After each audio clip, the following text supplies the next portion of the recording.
Você já parou para pensar que quando a gente fala da humanidade, a gente não está falando só de nós seres humanos, mas também de uma imensidão de seres vivos que habitam a nossa Terra. E é isso que o Ailton Krenak destaca no livro A Vida Não é Útil, que existem muitos outros seres que a gente exclui da sociedade. Esse livro ele foi publicado no ano de 2020 pelo Ailton Krenak e ele contém em médias 127 páginas.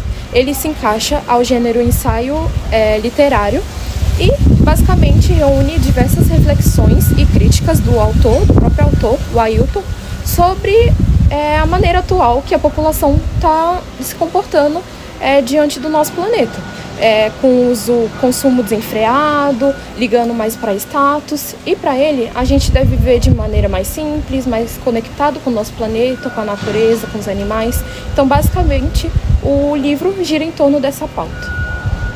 Agora, falando mais sobre o autor desse livro, o Ailton Krenak, ele nasceu no ano de 1953 em Minas Gerais e ele é um dos maiores líderes indígenas do Brasil. Ele também é muito conhecido por destacar a defesa do direito dos indígenas e também pela preservação ambiental. Ele ficou muito conhecido no ano de 1987 e 1988, quando ele pintou o rosto com o janipapo em uma manifestação. E além de ativista, ele também é escritor e filósofo. Ele também já escreveu obras como Ideias para Odiar o Fim do Mundo e atualmente ele segue atuando em debates sobre o meio ambiente e a espiritualidade indígena, ou seja, mais sobre essa nossa conexão com o planeta. A obra não é composta por um roteiro, como em A Metamorfose ou A Senhora, mas ela é composta por, no total, 5 ensaios literários que abordam temas diferentes em cada ensaio, porém todos eles se conectam. O primeiro ensaio é Não Se Come Dinheiro, onde Ailton fala sobre como a humanidade está desconectada com a natureza e também ele cita como a conexão que o povo indígena tem é importante. Isso é algo que ele cita durante toda a obra, mas algo que ele ressalta e pontua é sobre como o capitalismo influencia as pessoas e como o capitalismo é inútil para salvar o meio ambiente. Então, durante algumas poucas páginas, o livro ele é muito curtinho e esse primeiro capítulo também, mas durante poucas páginas ele deixa a opinião dele de forma tão clara e objetiva, ressaltando que o nosso olhar não tem que ser para o dinheiro, para a bolsa de valores, mas tem que ser para a natureza, para aquilo que mantém o nosso planeta do jeito que ele é. O segundo ensaio, chamado Sonhos para Adiar o Fim do Mundo, trata o sonho de uma forma muito inspiradora. Para ele, o sonho, ele não é só algo que está dentro da nossa cabeça, mas ele é uma extensão da realidade. Ele cita as pinturas rupestres como podendo não ser apenas o que aquelas pessoas do passado viveram, mas também o que elas sonharam. Então ele cita sonho de uma maneira maravilhosa, mas ele também cita o sonho, os pesadelos que os indígenas do passado tiveram em relação ao futuro que já estamos vivendo, como se o sonho fosse uma extensão do presente, fosse uma extensão também do futuro. Durante esse segundo capítulo, ele cita um conto muito interessante, onde ele disse que o seu tio adotivo, da sua aldeia, Krenak, ele contava isso para ele quando criança, quando jovem. Esse conto dizia o seguinte, que Deus é o Criador, depois de ter criado toda a civilização, toda a Terra, os seres humanos também, ele se ausentou. Mas quando ele retornou, ele queria ver se os seres humanos tinham se corrompido. Mas ele pensou que não deveria vir como ele mesmo, mas sim de uma forma camuflada. Então ele veio em forma de tamanduá. E nisso, Deus foi caçado. Krenak, ele usa isso para mostrar como nós somos insensíveis ao perceber o Criador, ao perceber a natureza, ao perceber as coisas belas que a vida nos dá. E ele fala que pra gente conseguir ter um futuro melhor, sair desse pesadelo que estamos vivendo, nós precisamos deixar para trás as nossas bagagens para sonhar, para adiar o fim do mundo. Já o terceiro ensaio do livro se chama A Máquina de Fazer Coisas. Nesse ensaio, Ailton ele cita grandes feitos da humanidade, como foguetes, satélites, o homem ir à lua, como brinquedos. Como os brinquedos que distraem, que divertem essas pessoas que têm dinheiro.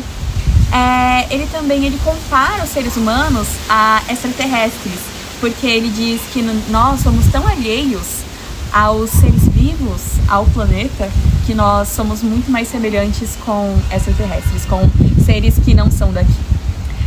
Ele também faz vários outros tipos de comparações que são muito interessantes e importantes para mostrar para o ser humano que, na verdade, nós só estamos focados naquilo que nós podemos produzir.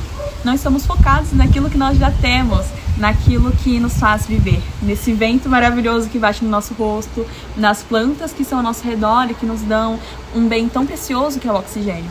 Ele nos traz essa reflexão tão rica e linda da vida. E tem uma frase interessante que, depois dele citar várias pessoas importantes como governadores, prefeitos, ele cita a seguinte frase na página 67. Esses caras, no caso prefeitos, governadores, os líderes políticos, continuam a serviço da invasão. Ele quer dizer que a invasão, que foi feita anos atrás, quando o nosso país virou colônia, quando vieram os portugueses para cá e descobriram o Brasil, essa invasão nunca acabou. O planeta continua sendo invadido, continua sendo destruído. Já no penúltimo ensaio, com o título O Amanhã Não Está à Venda, o autor ele cita o luto pelo Rio Doce. Um momento muito triste onde o Rio Doce estava secando, por conta de tudo que estava acontecendo, ao redor do rio, as minerações, todas as coisas que nós sabemos que acontecem em Minas e que não acontecia só em séculos atrás, mas que continua acontecendo até hoje, infelizmente. E ele cita uma conversa muito interessante com um dos homens que estavam responsáveis por aqueles locais de destruição da natureza. Então o homem pergunta para o Ailton como que eles podem parar com a seca que está acontecendo no rio. E Ailton fala que eles deveriam parar tudo, ficar tempos sem mexer em nada ao redor do rio. Só que o homem fala para ele que isso é impossível. Ele literalmente fala, mas isso é impossível. E Ailton ele cita no livro: o mundo não pode parar, segundo a fala desse homem. E o mundo parou. O rio continuou morrendo. E nas próximas páginas ele cita isso de uma maneira com muito pesar no coração, o quanto esse rio é importante para todos da aldeia, porém que eles estão vendo diante dos seus olhos o rio perecer. Ele cita a necropolítica, a política onde as pessoas grandes, os políticos, os grandes empresários, eles não se importam com a morte, eles não se importam se é necessário haver a morte da natureza, de animais ou de pessoas consideradas inferiores, como os indígenas, as pessoas negras ou as pessoas de periferia, as pessoas mais pobres. Ele também fala da necessidade do abandono do antropocentrismo, que é necessário nós deixarmos de lado o homem no centro e começarmos a olhar mais ao redor, a pararmos de olharmos só para nós mesmos. E ele cita outra frase muito impactante. Ele fala: somos piores que a Covid-19. Pelo livro ter sido escrito num momento tão marcante como a pandemia, ele cita nós, seres humanos, como piores que a Covid. A Covid veio e dizimou muitos seres humanos, só que ele fala que nós fazemos o mesmo com a natureza. E além disso, ele fala para nós prestarmos atenção, porque a Mãe Terra pede silêncio. Agora, finalmente chegando no final, no último capítulo, que se chama, tem o mesmo nome da obra, A Vida Não É Útil, o autor ele nos convida a entender que a natureza está sumindo, que a natureza está desaparecendo e que as coisas que foram embora não dá mais para voltar atrás, elas são imutáveis, os acontecimentos do passado são imutáveis e que a sustentabilidade ela é um mito. A sustentabilidade nos traz o mito de que o que foi vai voltar, mas a gente sabe que não vai. As espécies extintas não vão voltar, as plantas extintas, aquelas plantas maravilhosas que nos ajudavam, que deixavam nossa fauna ainda mais diversificadas, elas não vão voltar. Mas o que Krenak fala, ele nos traz a memória, é que o que nós temos hoje pode ser preservado. E ele até fala que ele não quer ser um pessimista, mas que ele precisa trazer realidade para nós. Ele quer trazer a esperança no meio desse caos, trazendo a verdade à tona. E uma das últimas frases do livro, né, os últimos trechos desse livro maravilhoso é o seguinte: ou toda vez que você vê um deserto, você sai correndo. Quando aparecer um deserto, o atravesse. Bom, agora falando sobre os personagens, o livro A Vida Não Útil não tem personagens como em romances ou outros gêneros do tipo. Por ser composto de vários ensaios, o próprio Krenak é a figura central do livro, expondo suas reflexões, suas críticas mesmo da sociedade, como a gente está vivendo diante do nosso mundo. E é isso.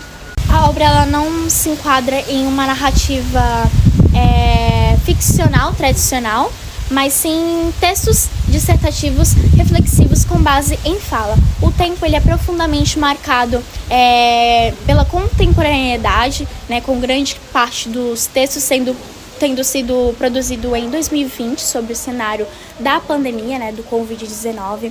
Essa crise ela serve como um ponto inicial para as críticas do autor sobre o produtivismo e a destrutiva da sociedade ocidental. O tempo ele é, portanto, o presente histórico da crise civilizatória, mas ao mesmo tempo com uma pegada mítica e ancestral dos povos originários, que o Krenak contrapõe ao tempo utilitário do tempo é dinheiro. O espaço é, em sua grande parte, abstrato e conceitual, né, focado ali na humanidade e na Terra. Contudo, há uma demarcação de um espaço, né, concreto de referência ao mundo ocidental, urbano e capitalista, né, o que o Krenak utiliza como crítica. Em oposição, o espaço ancestral, natural e comunitário, o espaço dos povos indígenas, como o Krenak, onde a vida é fruição e não hostilidade. O confinamento forçado pela pandemia também delimita um não lugar de introspecção. O foco é em primeira pessoa do singular, sendo Krenak o pensador e expositor das ideias. O foco é marcadamente subjetivo e autoral, né, com o autor se posicionando como um pensador e ativista indígena, oferecendo suas reflexões e vivências como um fundamento para a crítica à civilização.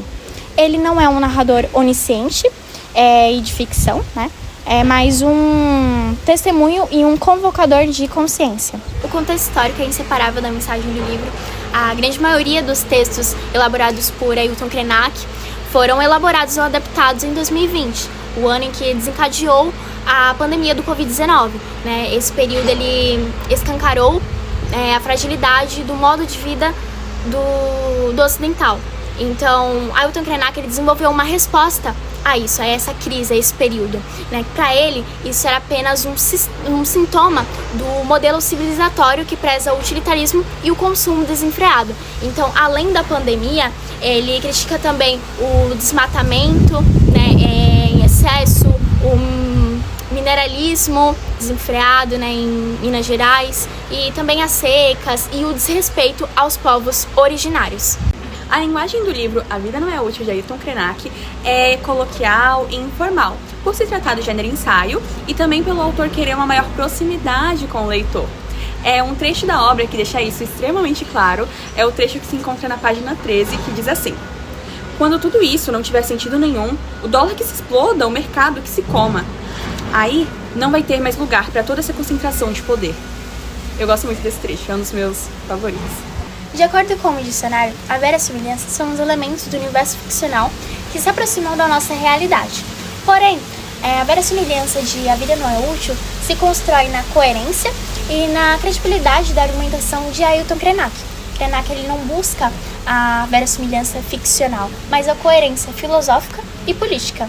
A busca de sua argumentação é a realidade factual da devastação ambiental, do consumismo e da crítica social, né? Elementos e fatos do mundo real, para criticar a visão hegemônica do progresso e da utilidade da vida. A credibilidade da obra reside na autoridade de Ailton Krenak como líder indígena que oferece uma perspectiva externa e ancestral à lógica destrutiva, validando suas críticas em meio de experiência milenar do seu povo em relação à Terra. Em A Vida Não é Útil, o autor critica a sociedade moderna, que visa apenas o que é lucrativo e produtivo. Na página 12, ele diz, citando as palavras de um ancestral: quando o último peixe estiver nas águas e a última árvore for removida da terra, só então o homem perceberá que ele não é capaz de comer seu próprio dinheiro. Ele valoriza os povos indígenas, pois eles conseguem viver em harmonia com a sociedade e com o planeta. Ele nos convida a refletirmos sobre o nosso ritmo de vida. Em suma, o livro nos faz refletir sobre o que realmente tem valor. Krenak diz que devemos respeitar a natureza e os simples fatos de estarmos vivos. A mensagem final é que a vida não precisa ser útil para ter importância. Viver, sentir e cuidar das pessoas ao nosso redor já é o essencial. A vida Não É útil.